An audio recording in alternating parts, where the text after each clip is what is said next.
prepare the people up there at the mountains, which were really close.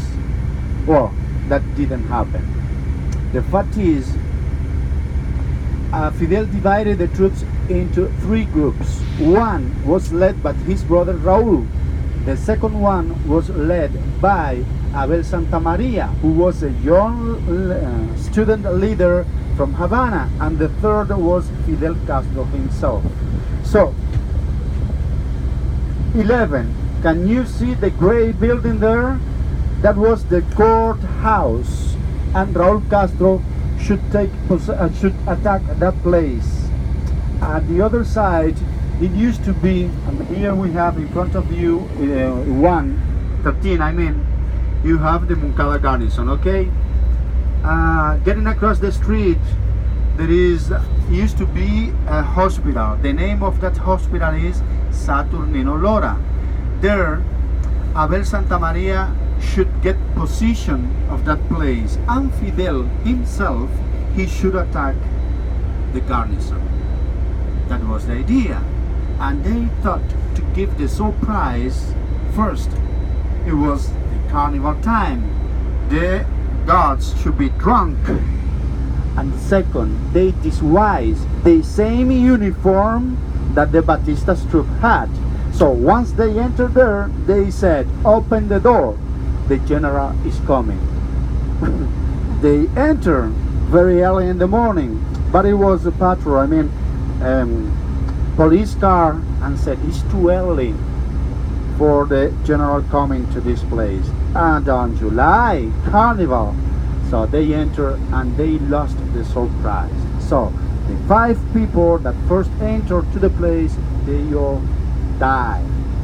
And Fidel noticed that and asked the rest of the troop to retreat, and they should go to the mountains as fast as they could. Batista said after the attack that he could kill 10 for each soldier the revolutionary has killed.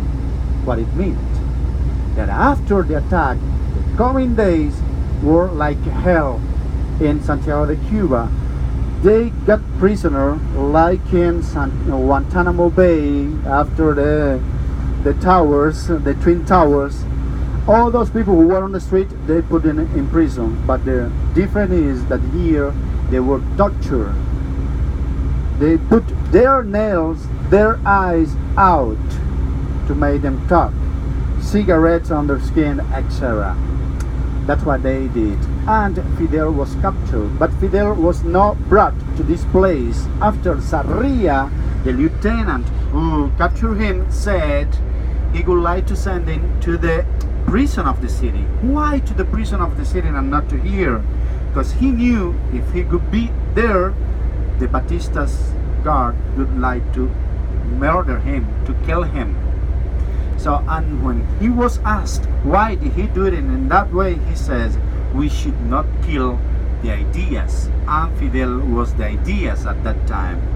Once imprisoned, they went to Boniato's prison, the most important prison from Santiago de Cuba, and Fidel was isolated with the common prisoners. They pretended to kill him and say that it was one of the common prison, or they pretended to say that he was sick and he died. Then, when Raúl went to the trial in that courthouse, he said, before starting the trial, I want to say one thing. My brother is alive. My brother is not sick. And if something happens to him, it is the Batista's troop fault. Because we know where he is, and we're sure he is alive. So in that way, they couldn't kill Fidel Castro, and Fidel, they brought it for the trial here to the same place, the rest, but they couldn't give in there. Why? The crowd of people approached the place and didn't let him do that. That's why they had to move to the ancient hospital I mentioned. I will show you in the way out. And there were accepted only limited quantity of persons. Among them was a woman. Her name is Marta Roja. And when he started the defense, when the trial started, he says, I'm gonna do my defense. And in that way appeared the most important document in Latin America during the 20th century. The name of that book is The History Will Absolve Me. Okay? And in the phrase, the whole phrase said, you can condemn me, I don't matter. The history will absolve me. After he finished his speech, went to Marta Rojas, was a young journalist, and said, I'm sorry, do you got that? So that's why the name of the book is The History Will Absolve Me. Okay?